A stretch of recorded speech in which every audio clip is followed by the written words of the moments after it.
dentro de este problema, ¿no? Entonces, cada uno puede ir planteando, cada integrante, ¿no? Puede ir planteando cómo es que cada factor determina que finalmente existe una situación problemática en nuestro país en relación al ámbito educativo. ¿Bien? Entonces eso es lo importante, siempre verificar por qué, por qué, por qué. No cometan el error de colocar el efecto final al inicio de la cadena, porque ya sabemos que si ese efecto final va al finalizar, es el último elemento dentro de la cadena, ¿no? Y le tienen que anteceder otros elementos que justamente explican cómo es que se generó esta situación.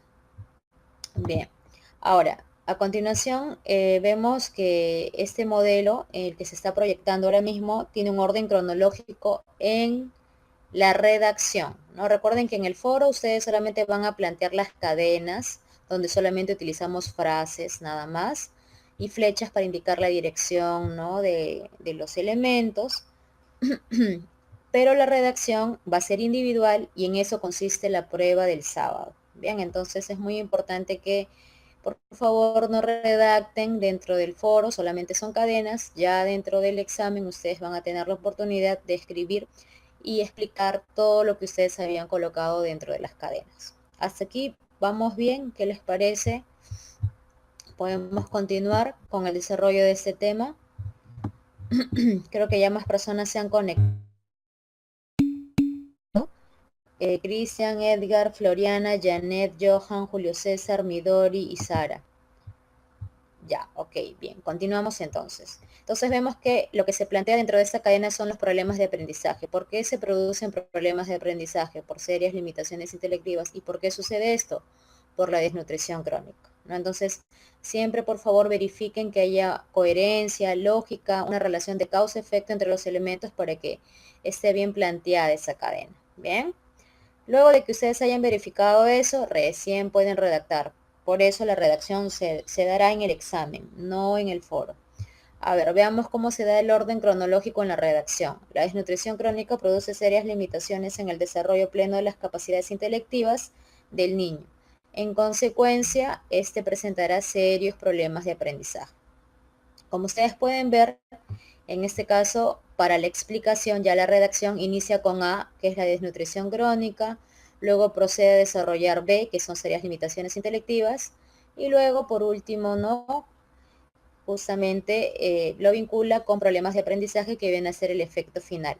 Para enlazar el primer y el segundo elemento se ha utilizado un verbo causal que es produce, y para enlazar el segundo con el último elemento se ha utilizado un conector de consecuencia. Este es un orden cronológico. Creo que para la mayoría es más sencillo. Si creen que es el más sencillo, entonces pueden emplearlo para la redacción. Es A, se genera B, por lo tanto se produce C. Bien.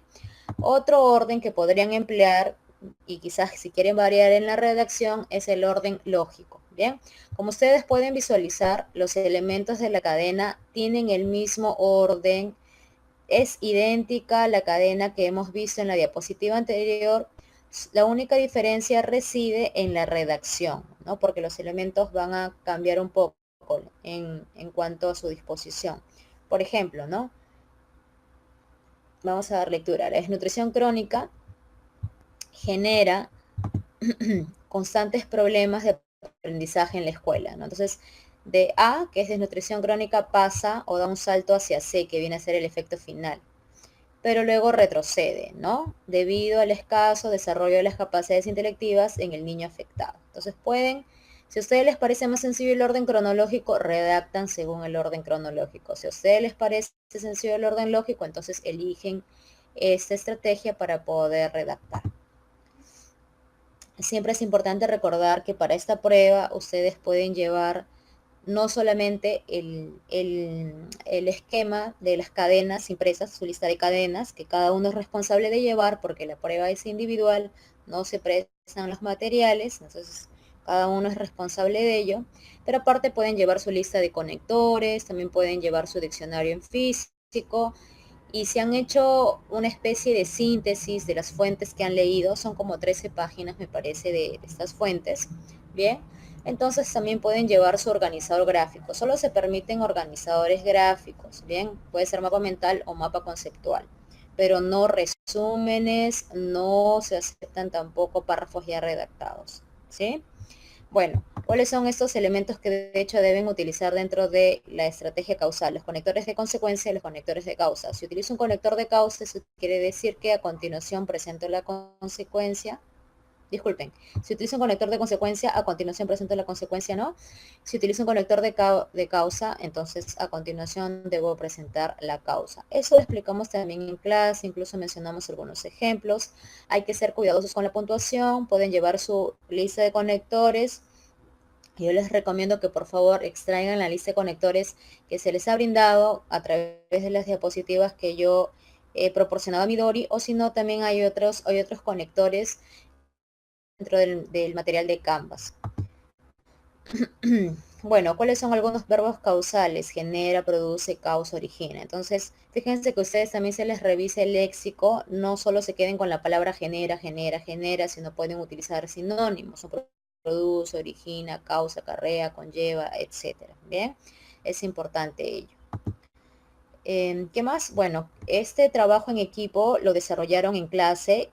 Creo que la mayoría pudo proponer sus cadenas causales. A algunos grupos les fue muy bien, era muy coherente, muy lógico lo que habían planteado. Otros todavía de hecho que tenían algunas fallas, ¿no? Yo les recomiendo que si han tenido serias dificultades, vayan a tutorías para que puedan reforzar un poco más este tema, ¿no?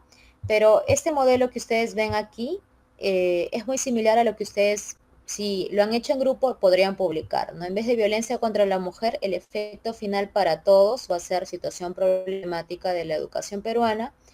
Y lo que ven resaltado en azul vendría a ser una cadena que contiene tres elementos, ¿no? O tres eslabones, A, B y C. Lo que está en verde vendría a ser otra cadena causal propuesta por otro, ¿no? Que en este caso tiene solo dos elementos, A y B. Porque justamente les he mencionado que mínimo cada cadena debe presentar dos eslabones, o sea, como lo que está sombreado en verde. Puede tener más, 3, 4, 5, de hecho que sí. Bien, lo que está resaltado en naranja es otra cadena, esta tiene tres elementos, y la última es que está resaltada en morado, tiene dos elementos. No tiene que ser tal cual, esto es referencial, ¿no? Entonces puede salirle cadenas de 3, 4 elementos, como lo estoy mencionando. Eso solamente es referencial, para que ustedes se guíen al momento de proponer sus cadenas. Hasta aquí queda claro esto. Me gustaría que por favor respondan para que podamos con el desarrollo de este tema. Cristian, Edgar, Floriana, Janet, Johan, Julio César, Midori, Rocío, Sara, Patricia, ¿no? Ya hay más personas, hay 11 personas conectadas. Muy bien, entonces creo que vamos por buen camino. Y en clase también les mostré esta plantilla que de hecho les va a servir para el desarrollo, para la redacción, ¿no? Creo que esta plantilla, lo más probable es que yo la proyecte ese día de la prueba, lo voy a dejar proyectada para que ustedes puedan tomarlo como referencia. Eso no quiere decir que tal cual van a encajar los mismos conectores, eso va a depender de cómo ustedes han propuesto sus cadenas, no solo es referencial, no lo tomen al pie de la letra porque no siempre todos los conectores encajan según la secuencia que cada uno ha propuesto. Bien, a ver, entonces podríamos haber omitido la presentación, pero yo les sugiero que por favor hagan esta presentación, que no es una introducción, es una oración nada más, ¿no? Que va dentro del mismo párrafo. Recuerden que ustedes van a plantear entre 4 o 5 cadenas causales aproximadamente. El número de cadenas es correspondiente al número de integrantes. Eso quiere decir que por más que se hayan planteado 4 o 5 cadenas causales, todas corresponden a un mismo párrafo. Como ustedes pueden visualizar, en este modelo no hay punto y aparte, todo es punto y seguido. Son varias cadenas unidas en un mismo párrafo. ¿Eso queda claro? Por favor, respondan. Creo que 2 personas más se han conectado. Bueno, voy a asumir ese silencio como que todo va bien. Vamos a leer la primera, cómo es que inicia esta presentación, ¿no? La violencia contra la mujer es uno de los problemas más críticos que presenta nuestro país. Para comprender el tema es necesario analizar los diferentes factores. En vez de violencia contra la mujer, pueden parafrasearlo con el tema de la situación problemática en la educación peruana, ¿no? ¿Existen diferentes factores? Claro que sí. Me imagino que ustedes ya lo han leído, lo han revisado y ya habrán rescatado algunas ideas importantes, ¿no? Entonces, el desarrollo de la primera cadena, ¿no? El primero de ellos es, por lo tanto, lo que genera, y como ustedes pueden ver, ya se colocan algunos elementos que van dentro de la cadena, que son los conectores o los verbos causales, ¿no?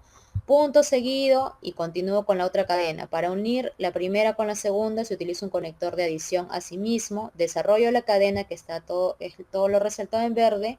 Sigo con la cadena número 3, utilizo otro conector de adición, desarrollo toda la cadena que es en naranja, luego termino con la última, ¿no? Por eso utilizo el conector por último, ¿no? Con la última cadena la desarrollo y luego enfatizo, ¿no? El efecto final, ¿no? En consecuencia, todos esos factores que vienen a ser todas las cadenas, ¿no? Determinan que hay un alto índice de violencia contra la mujer que se manifiesta a través de agresiones físicas, verbales o psicológicas. Recuerden que la presentación y el efecto final aluden a lo mismo, pero no estoy utilizando las mismas palabras. En el caso del efecto final de la última parte, complemento un poco más la información. ¿Ya? Bueno, entonces hasta aquí, ¿qué les parece? ¿Vamos bien? ¿Les parece si ya comentamos las fuentes? Porque fíjense que ya ha pasado 20 minutos, ¿no? Solamente haciendo el repaso a la estrategia causal. ¿Les parece si comentamos las fuentes del examen? Para que ustedes tengan una visión un poco más clara de lo que ya han ido leyendo. Ya, ok. Bien, entonces, me dan unos segundos, por favor, para poder proyectar el otro archivo.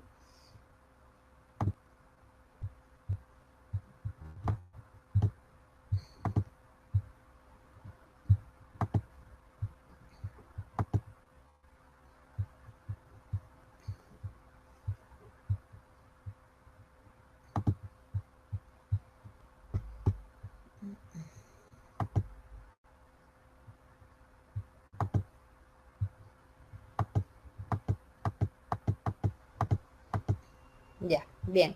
Bueno, las fuentes que ustedes han revisado corresponden a un resumen de un documento que es mucho más extenso. Si desean, pueden buscarlo en internet y van a encontrar el documento. Tiene muchas más páginas si es que de pronto no comprenden alguna información, ¿no? Ese documento ha sido elaborado por el Grupo de Análisis para el Desarrollo GRADE a través de un proyecto que se llama Fortalecimiento de la Gestión de la Educación en el Perú y ha sido auspiciado por el gobierno de Canadá. Bien. Básicamente, este documento resume los puntos más importantes en relación a la situación nacional de la educación básica regular. ¿A qué nos referimos con la educación básica regular? La educación que se refiere a los tres niveles, inicial, primaria y secundaria. Bien, este documento corresponde al 2017. Está dividido en varios subtítulos, bien, no necesariamente cada subtítulo corresponde a una causa diferente, así que por favor sean cuidadosos, ¿sí? El primer punto se refiere a las tendencias históricas, ¿no? Entonces hace un análisis de cómo ha evolucionado la situación en relación a la educación básica regular y ustedes pueden visualizar, ¿no? Donde he extraído algunas ideas. Por ejemplo, que hay una carencia en la asignación de docentes, en la promoción de las actividades colectivas y en la supervisión y apoyo a instituciones educativas, ¿no? Entonces tiene que ver con un problema en relación a los profesores, a las actividades, a la supervisión y apoyo en infraestructura, en inversión a las instituciones educativas. Asimismo, también hay una expansión de la educación superior. Como ustedes pueden ver, hay un boom de las universidades, se han creado muchas universidades, incluso se ha tenido que modificar o ver o un poco más divulgar lo de la ley universitaria y se han dado nuevos requerimientos. Y esos nuevos requerimientos a nivel universitario, de hecho, que también influencian en cómo se debe dar la educación básica regular, ¿no? Lo ideal es que al salir del colegio todos deberían tener la oportunidad de acceder fácilmente a la educación superior, ¿no? Pero lamentablemente, como ustedes saben, ¿no? hay mucha competencia para ingresar a las universidades nacionales y lamentablemente no todos alcanzan las vacantes, ¿no? Por eso muchos optan por la educación privada, ¿bien? Pero si las personas no tienen recursos, lamentablemente se ven limitadas para obtener ese beneficio, ¿no? La ley universitaria abre la posibilidad de reevaluar las formas de regular y supervisar. Entonces, justamente lo que estábamos comentando. A ver, ¿qué más?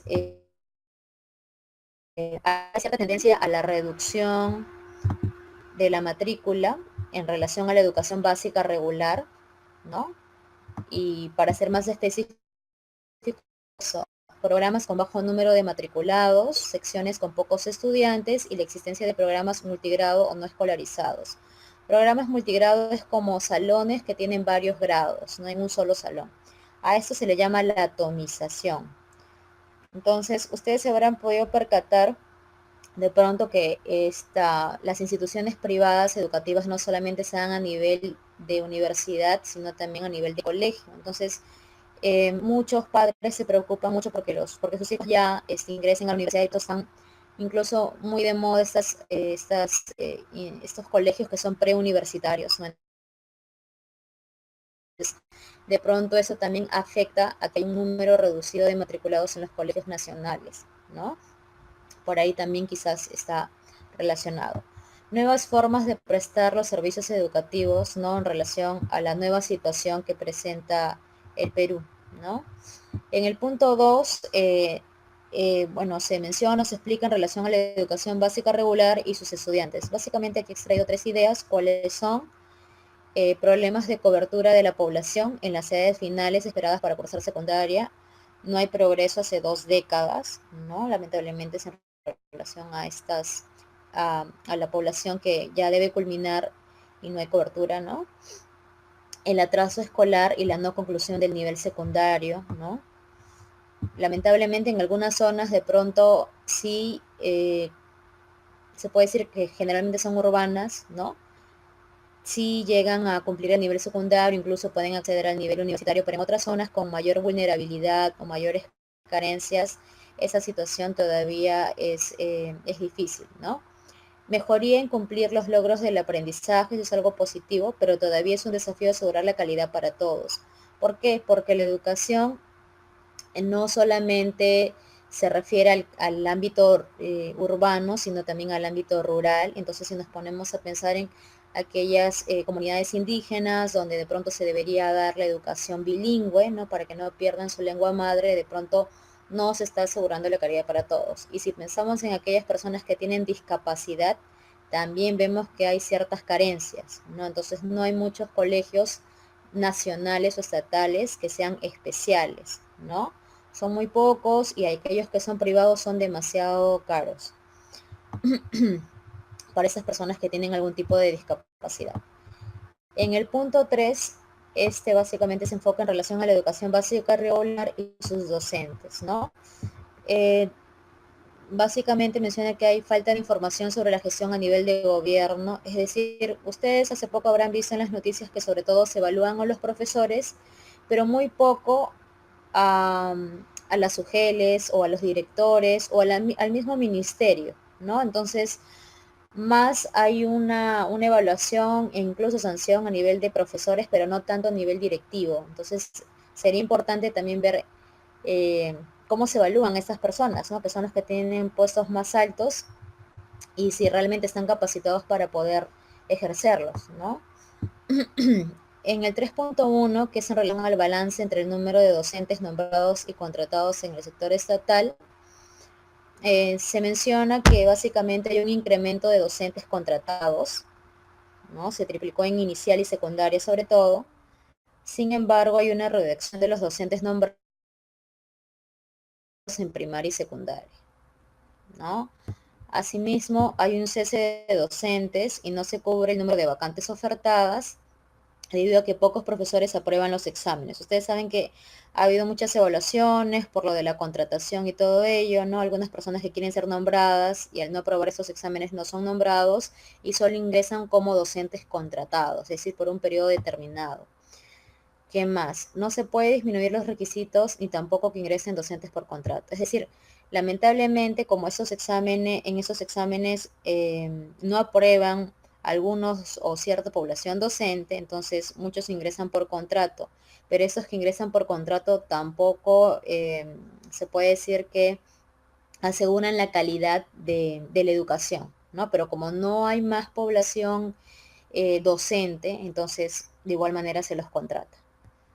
¿Qué más? Revisión del volumen de puestos debido a la atomización de los servicios y la reducción de la matrícula. O sea, se debería revisar cuáles son las vacantes, ¿no? Para las categorías de los profesores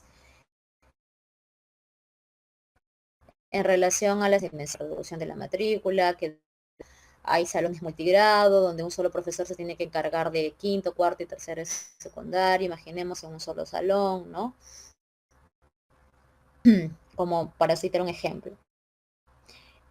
Ya se menciona acerca de la primarización de la educación inicial, ¿y a qué se refiere con esto? Porcentaje de docentes de inicial, es decir, hay más profesores de nivel inicial, pero estos en realidad tienen formación en realidad no de educación inicial.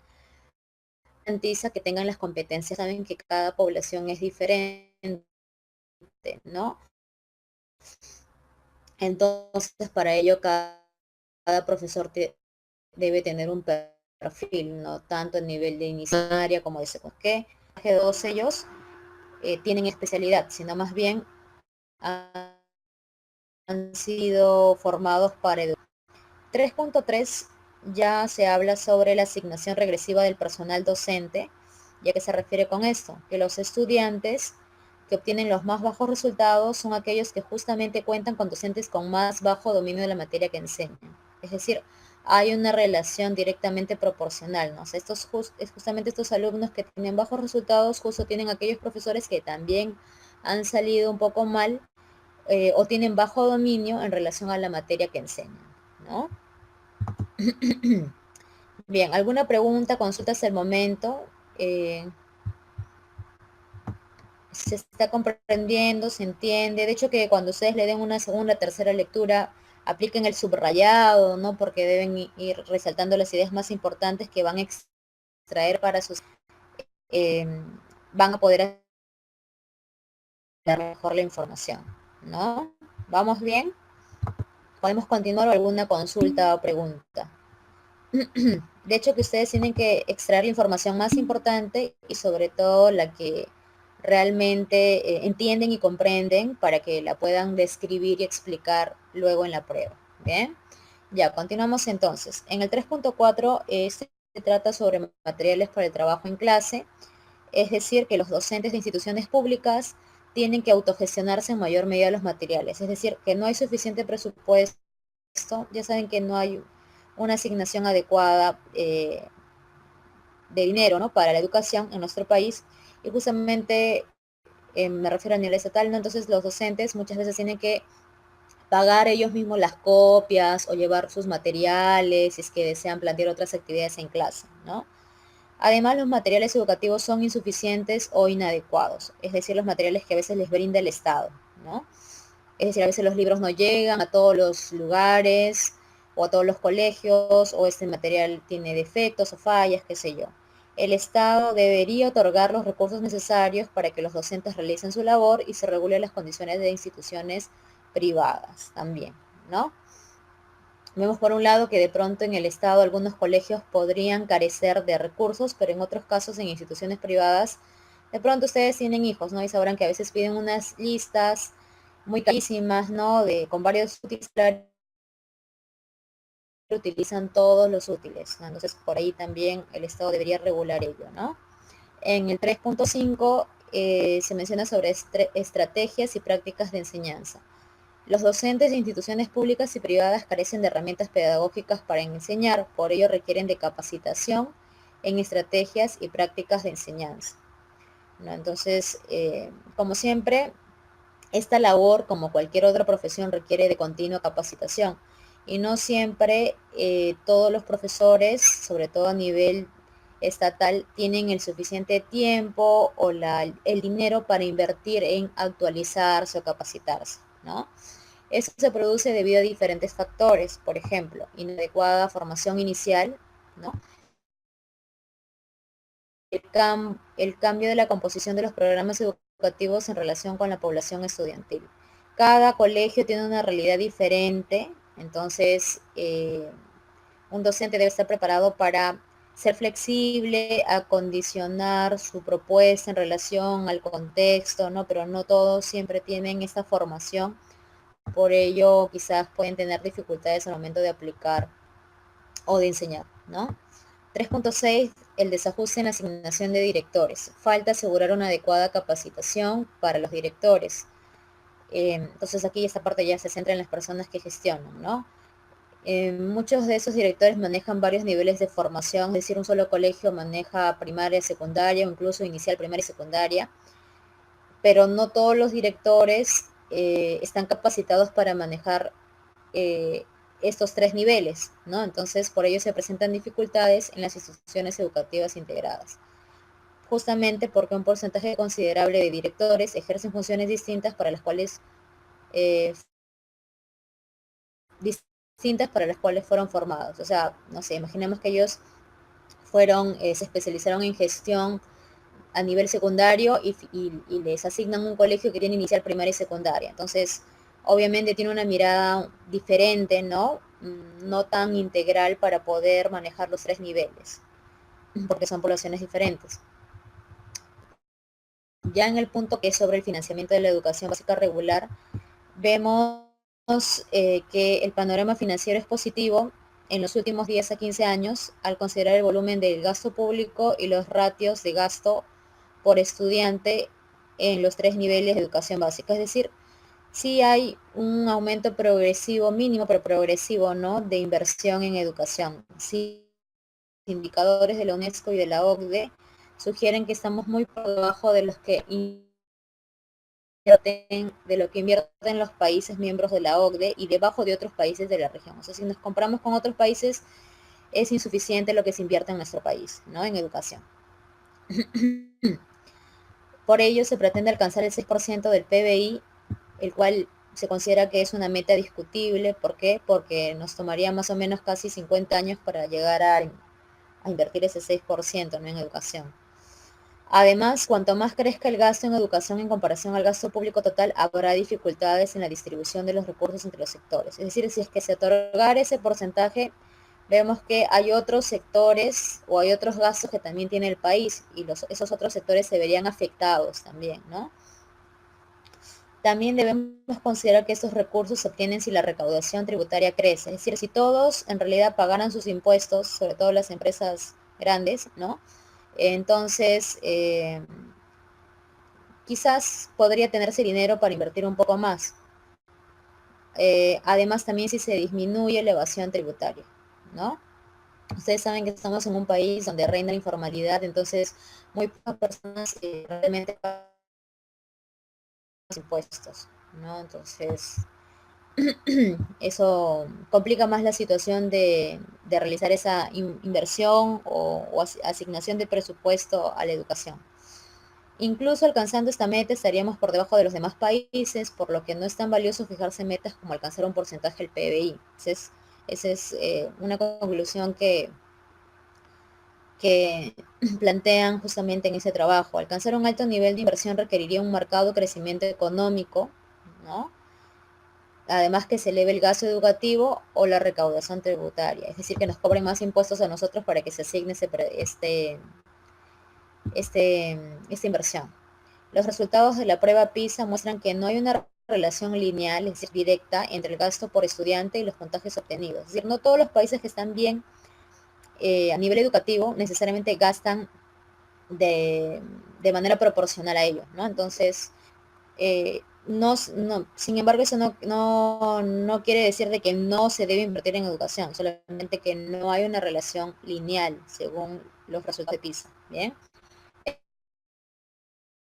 posible lograr mejores resultados si se utilizan bien los recursos, acompañado de selección de docentes, gestión escolar y un mayor compromiso de la comunidad educativa. Es decir, que quizás no tenemos muchos recursos, pero el problema no solamente es que no hay muchos recursos, sino que además esos recursos son mal empleados porque las personas no saben gestionar o porque son corruptas y se gastan el dinero en otro tipo de cosas, ¿no? Entonces, justamente creo que esa es la raíz del problema, ¿no? La corrupción en todos los niveles, incluso a nivel de colegios también. Ya en el 4.1 se trata sobre los esfuerzos de las familias para financiar la educación. En el 2015, aproximadamente 30% del gasto nacional en educación básica lo financiaron las familias. Al parecer, en los años 80 y 90, el gasto de las familias tenía una participación relativamente mayor, pero estos datos no son del todo verídicos porque justamente menciona que son investigaciones parciales, ¿no? Sin embargo, esa reducción del porcentaje del aporte de las familias no refleja su gasto. Por el contrario, este gasto ha crecido. O sea, en realidad las familias gastan más, pero pero no es tan evidente ese gasto. ¿Por qué? Porque de manera directa, ¿no? ¿Por qué? Porque hay una suerte de crowdfunding, ¿no? O sea, es decir, de recaudación de varias personas para que se pueda lograr esta inversión, ¿no? Entonces, se piden préstamos o hay dinero del extranjero, ¿no? De los familiares que viven en el extranjero, lo traen para acá o bueno, qué sé yo. Hay juntas, entonces es justamente un tipo de inversión pública y privada en educación, ¿no? De parte de las familias. Uno de los retos que enfrenta el Estado peruano y el sistema educativo en particular es cómo ser más eficiente y lograr resultados mucho mejores con recursos financieros que van a encontrar limitaciones fiscales importantes en los próximos años. Bien, ya para terminar, en el punto 5 se menciona que acerca de las disparidades en el sistema educativo, ¿no? O sea, las desigualdades que hay en el sistema educativo. Las brechas, es decir, las diferencias vinculadas al sexo de los estudiantes han tendido, o sea, a desaparecer en relación a esta categoría de sexo, con algunas excepciones. Por ejemplo, la ventaja de la población femenina en logros de aprendizaje de lectura, eso es algo positivo. Desventaja en logros de aprendizaje en matemáticas, eso es negativo. Y la compleja situación asociada a las trayectorias. Ello, que la población femenina aparece mejor que sus pares varones porque presenta menores niveles de atraso escolar. Sin embargo, esto no explica, aunque esto se explica, disculpen, ¿no? Por una mayor intolerancia al atraso de las estudiantes. Es decir, si una señorita, ¿no? Una joven desaprueba un grado o abandona temporalmente, automáticamente es considerado como si fuera deserción escolar. Por eso no lo consideran atraso, sino deserción. O sea que ya no va a regresar al colegio. En el caso de las mujeres, así es considerado. En el caso de las brechas asociadas a la zona de residencia, es decir, las que implican una posición de desventaja para las poblaciones rurales son muy marcadas. No, si hacemos la comparación entre urbano y rural, obviamente hay una gran diferencia. A estas se asocian también las desigualdades vinculadas a la lengua materna, ¿no? Fíjense que justamente en nuestro país, que se hablan aproximadamente 47 lenguas, ¿no? Eh, Fíjense que no todos tienen el privilegio de aprender en su lengua materna, ¿no? Entonces, si nosotros hubiéramos nacido en otra parte del Perú, de repente en la Amazonía, y habláramos Shipibo, Aguaruna o Xaninca, entonces vemos que hay una gran diferencia, no todos los libros son propuestos en ese idioma, o no hay profesores que tengan formación bilingüe, ¿no? Entonces ahí se hacen evidentes las diferencias.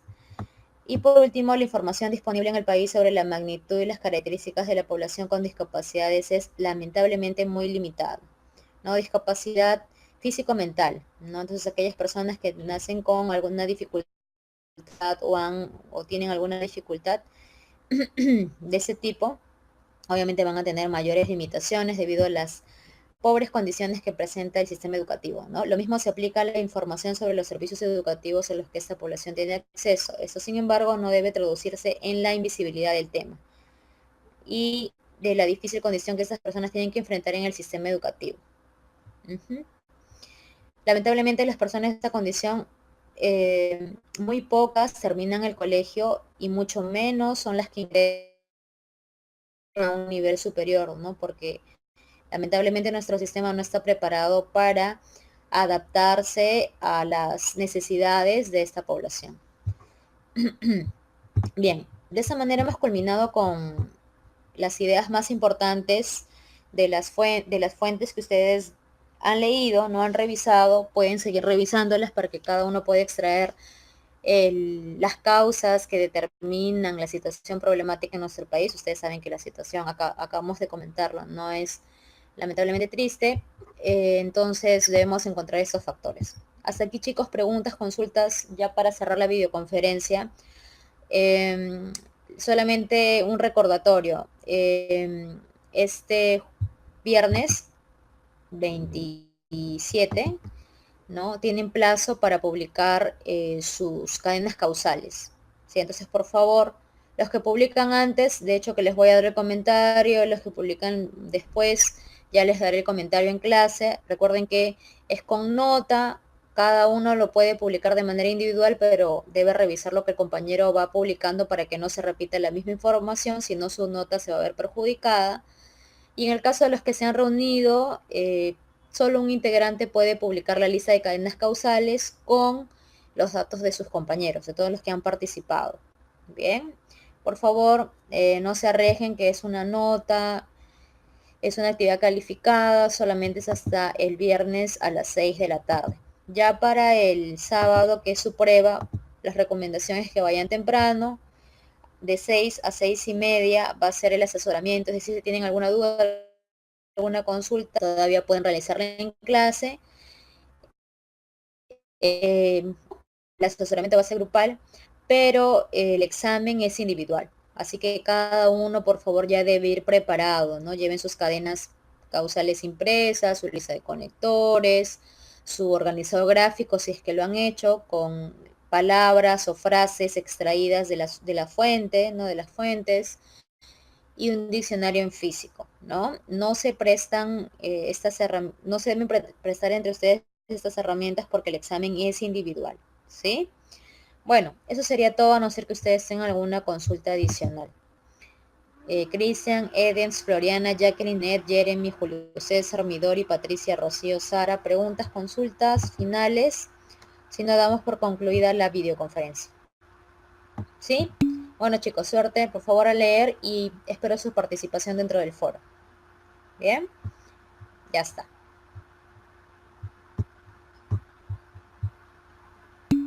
Por favor, disculpen, como tengo otra videoconferencia a continuación, tienen que cerrar su sesión para que yo pueda conectarme a la siguiente, ¿sí? Cierren su sesión, por favor, ya nos vemos luego en clase.